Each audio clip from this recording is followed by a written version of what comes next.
ಪ್ರಿಯರೇ, ದೇವರು ಒಳ್ಳೆಯವರು, ಒಳ್ಳೆಯದನ್ನೇ ಮಾಡುವವರಾಗಿದ್ದಾರೆ. ಮತ್ತಾಯ ಪತ್ರಿಕೆ 18ನೇ ಅಧ್ಯಾಯ 35ರಲ್ಲಿ ನಾವು ನೋಡ್ತೇವೆ, ಅದರಂತೆಯೇ ನಿಮ್ಮಲ್ಲಿ ಪ್ರತಿಯೊಬ್ಬನೂ ಹೃದಯಪೂರ್ವಕವಾಗಿ ತನ್ನ ಸಹೋದರನ ತಪ್ಪುಗಳನ್ನು ಕ್ಷಮಿಸದೆ ಹೋದರೆ ಪರಲೋಕದಲ್ಲಿರುವ ನನ್ನ ತಂದೆಯು ನಿಮಗೆ ಹಾಗೆಯೇ ಮಾಡುವನು. ಪ್ರಿಯರೇ, ಸಹೋದರರ ತಪ್ಪುಗಳನ್ನು ನಾವು ಕ್ಷಮಿಸಬೇಕು, ಬಹಳ ಮುಖ್ಯ. ಯೇಸು ನಮಗೆ ಕಲಿಸಿದಂಥ ಪ್ರಾರ್ಥನೆ ಮೊದಲು 3 ವಿನಂತಿಗಳನ್ನು ನಾವು ನೋಡೋದಾದರೆ, ನಿನ್ನ ನಾಮವು ಪರಿಶುದ್ಧವೆಂದೆನಿಸಲ್ಪಡಲಿ, ನಿನ್ನ ರಾಜ್ಯವು ಬರಲಿ ಮತ್ತು ನಿನ್ನ ಚಿತ್ತವು ನೆರವೇರಲಿ. ಪ್ರಿಯರೇ, ಈ ಪ್ರಾರ್ಥನೆ ಮಾಡುವಾಗ ಇವೆಲ್ಲವೂ ದೇವರಿಗೆ ಅನ್ವಯಿಸುವ ಸಂಗತಿಗಳೆಂಬುದನ್ನು ಗಮನಿಸಿ ನಾವು ಕ್ಷಮಿಸಬೇಕು. ನಾವು ಕ್ಷಮಿಸುವುದು ಬಹಳ ಮುಖ್ಯ. ಯಾಕಂದರೆ ನಾವು ಕ್ಷಮಿಸಿದರೆ ಕರ್ತನು ನಮ್ಮ ತಪ್ಪುಗಳನ್ನು ಕ್ಷಮಿಸುವವನಾಗಿದ್ದಾನೆ, ನಮ್ಮನ್ನು ನಡೆಸುವವನಾಗಿದ್ದಾನೆ. ಬಹುತೇಕ ಕ್ರೈಸ್ತರು ಸದಾಕಾಲ ಸಂತೋಷವಾಗಿರಲು ಸಾಧ್ಯ ಇಲ್ಲ ಎಂಬುದಾಗಿ ಒಂದು ಪತ್ರಿಕೆ ಬರೆಯುತ್ತದೆ.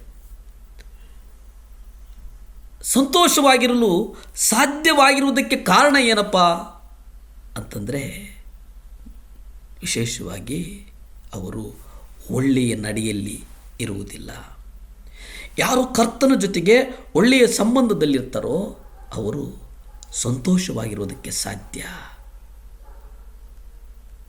ಮತ್ತಾಯ ಪತ್ರಿಕೆ 6ನೇ ಅಧ್ಯಾಯ 11ರಲ್ಲಿ ನಾವು ನೋಡ್ತೇವೆ, ನಮ್ಮ ಅನುದಿನದ ರೊಟ್ಟಿಯನ್ನು ಈ ದಿನವೂ ನಮಗೆ ದಯಪಾಲಿಸು. ಇಂದು ನಮಗೆ ನಮ್ಮ ಅನುದಿನದ ಆಹಾರವನ್ನು ಕೊಡು. ಕರ್ತನು ಕಲಿಸಿದಂಥದ್ದಲ್ಲವೇ ಅನುದಿನದ ಆಹಾರ ಅಂತಂದರೆ?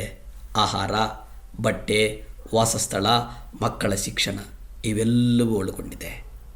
ನಮ್ಮ ಮಕ್ಕಳು ಶಿಕ್ಷಣ ಪಡೆದು ನೌಕರಿ ಮಾಡಿ ತಮ್ಮ ಅನುದಿನದ ಆಹಾರವನ್ನು ಗಳಿಸಬೇಕಾಗಿದೆ. ಈ ವಿಷಯಗಳನ್ನು ಕೇಳುವುದರಲ್ಲಿ ತಪ್ಪಿಲ್ಲ. ಈ ವಿಷಯಗಳನ್ನು ನಾವು ಕೇಳಬೇಕು. ಇಲ್ಲಿ ನಮ್ಮ ಪಾಪಗಳನ್ನು ಕ್ಷಮಿಸು ಮತ್ತು ನಮ್ಮನ್ನು ಕೇಡಿನಿಂದ ಬಿಡಿಸು. ನಮ್ಮನ್ನು ಕೇಡಿನಿಂದ ಬಿಡಿಸು. ಇದು ಬಹಳ ಸ್ಪಷ್ಟವಾಗಿ ನಮಗೆ ಸಲ್ಲಿಸುವುದೇನಪ್ಪ ಅಂತಂದರೆ, ಇದು ನಮ್ಮನ್ನು ಕೇಡಿನಿಂದ ಬಿಡಿಸ್ತದೆ. ನಮ್ಮ ಪಾಪಗಳನ್ನು ಕ್ಷಮಿಸುವಂಥದ್ದು ಅಂದರೆ ದೇವರ ನಾಮ, ದೇವರ ರಾಜ್ಯ, ದೇವರ ಮಹಿಮೆ. ಇದು ಬಹಳ ಮುಖ್ಯ. ಪ್ರತಿಯೊಬ್ಬನೂ ದೇವರ ನಾಮವನ್ನು ಸ್ತುತಿಸಬೇಕು. ಪ್ರತಿಯೊಬ್ಬನೂ ದೇವರ ರಾಜ್ಯಕ್ಕಾಗಿ ಕೆಲಸ ಮಾಡಬೇಕು. ಪ್ರತಿಯೊಬ್ಬರೂ ದೇವರ ಮಹಿಮೆಗಾಗಿ ಸದಾ ಸಿದ್ಧ ಇರಬೇಕು. ಯೇಸು ಈ 3 ನಾವು ಮಾಡಿದಾಗ ನಮ್ಮ ಆದ್ಯತೆಗಳನ್ನು, ನಮ್ಮ ಅಗತ್ಯಗಳನ್ನು ಕರ್ತನು ಪೂರೈಸ್ತಾನೆ. ದೇವರ ರಾಜ್ಯ, ಆತನ ನಾಮ ಮಹಿಮೆ ಹೊಂದಬೇಕು ಎನ್ನುವುದಾಗಬೇಕಾಗ್ತದೆ. ಪ್ರಾರ್ಥನೆ ವಿಶೇಷವಾಗಿ ನಮ್ಮ ಜೀವಿತದ ಸಂಪೂರ್ಣ ದೃಷ್ಟಿಕೋನವನ್ನು ಬದಲಿಸ್ತದೆ. ಯಾವಾಗಂತಂದರೆ ನಾವು ನಿಚ್ಚಳವಾಗಿ ಪ್ರಾರ್ಥಿಸಿದರೆ, ನಿಚ್ಚಳವಾಗಿ ಪ್ರಾರ್ಥನೆ ಮಾಡಿದರೆ ಕರ್ತನು ನಮ್ಮ ಹೃದಯವನ್ನು ಮುಟ್ಟುತ್ತಾನೆ. ನಮ್ಮ ಹೃದಯವನ್ನು ಯಾವತ್ತು ಮುಟ್ಟುತ್ತಾನೋ ಆಗ ನಮಗೆ ಆಶೀರ್ವಾದಗಳು ನಮ್ಮನ್ನು ಹುಡುಕಿಕೊಂಡು ಬರ್ತವೆ. ನಮ್ಮನ್ನು ಆಶೀರ್ವಾದಗಳು ಯಾವಾಗ ಹುಡುಕಿಕೊಂಡು ಬರ್ತವೋ ಆಗ ನಮ್ಮ ಕುಟುಂಬಗಳು ಅಭಿವೃದ್ಧಿ ಹೊಂದುತ್ತವೆ.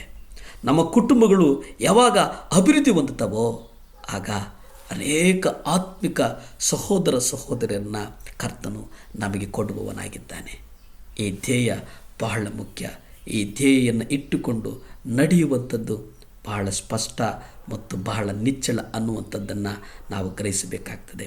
ಅದಕ್ಕೆ ನನ್ನ ಇಂದಿನ ಆಹಾರವನ್ನು ದೇವರಿಗಾಗಿ ದೇವರು ಕೊಟ್ಟರೆ, ಆ ದೇವರು ಕೊಟ್ಟಂಥ ಆಹಾರ ದೇವರಿಗಾಗಿ ಜೀವಿಸಲಿಕ್ಕೆ ದೇವರು ನನಗೆ ಆರೋಗ್ಯ, ಶಕ್ತಿಯನ್ನು ದಯಪಾಲಿಸು ಎಂಬುದಾಗಿರಬೇಕು.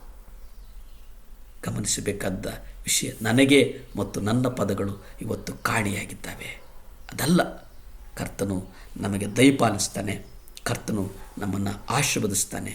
ನಮ್ಮನ್ನು ಕರ್ತನು ಬಲಪಡಿಸ್ತಾನೆ. ನಮ್ಮ ದಿನದ ಆಹಾರವನ್ನು ಕೊಡ್ತಾನೆ. ಪ್ರಾರ್ಥಿಸಿಕೊಳ್ಳೋಣ.